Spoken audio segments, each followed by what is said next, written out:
աչքերի բիբերի լայնացում կամ նվազեցում,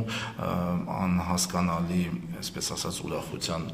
կամ ծիծաղի դրսևորումներ եւ այլն։ Արտաքին ցուցիչները ահազանգ թմրամիջոց կիրառելու մասին, բայց հասկանալու կամ համոզվելու համար անչափահասի ձեռքը հասել է արգելված պտուղին, հանգամանքները պետք է ուսումնասիրել համակողմանի, քիչ խոսել, որ գովազդ չլինի։ Ուժային կառույցները հորդորում են անչափահասների շրջանում թմրանյութերի շրջանառության թեմայով լինել զուսպ։ Հատկապես դպրոցականները գայթակղվում են հեշտ ու արագ, իսկ սոցիալական ցանցերում կամ լրատվամիջոցներում ներկայացվող դեպքերից շատերը ուռճացված են, վստահեցնում են իրավապահները։ 2022 թվականին մենք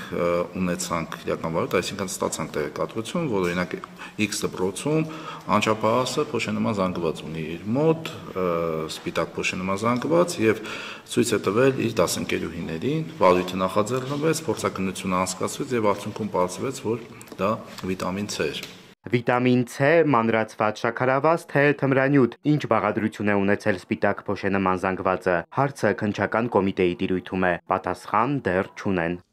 Մղչյանի միջնակարգ դպրոցի զարհուրելի դեպքի մասին բարձրաձայնել էին լրատվամիջոցները, ըստ հրապարակումների, բարձր դասարանի մի քանի տղա դպրոցի զուգարանում կապկպել են 4-րդ դասարանի 2 աշակերտի ու ստիպողաբար թմրանյութ տվել։ Միջադեպից հետո 4 անձի նկատմամբ հարուցվել է քրեական գործ, մինչև այժմ հայտնի դարձած մանրամասներով հերքվել է աշակերտների թմրանյութից կախվածություն ունենալու հանգամանքը։ Գումարը վերցնել եւ գումարը մյուս անձանց փոխանցելը կրել է միայն այդ տվյալները չհրապարակելուն ուղղված գործողությունների բնույթ։ Մինչև իրավապահները քննում ուսումնասիրում են Մղչյանի աղմկահարույց դեպքը, այս ֆոնին տնօրենը հրաժարականի դիմում է գրել։ Դպրոցներում կրթական մյուս հաստատություններում թմրաշրջանառությունը կանխելու հատուկ մեխանիզմներ չկան, փորձում են մեկ ընդհանուր ռազմավարությամբ։ Չպետք է այնպիսի աշխատանքներ իրականացնել, որոնք հակառակ էֆեկտ ունենան եւ վերածվեն սև գովազդի։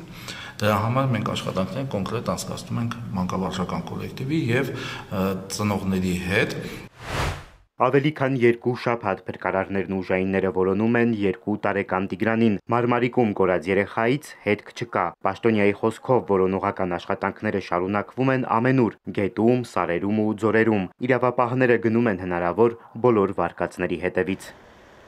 Սևակ Վարդումյան, Էպիկենտրոն։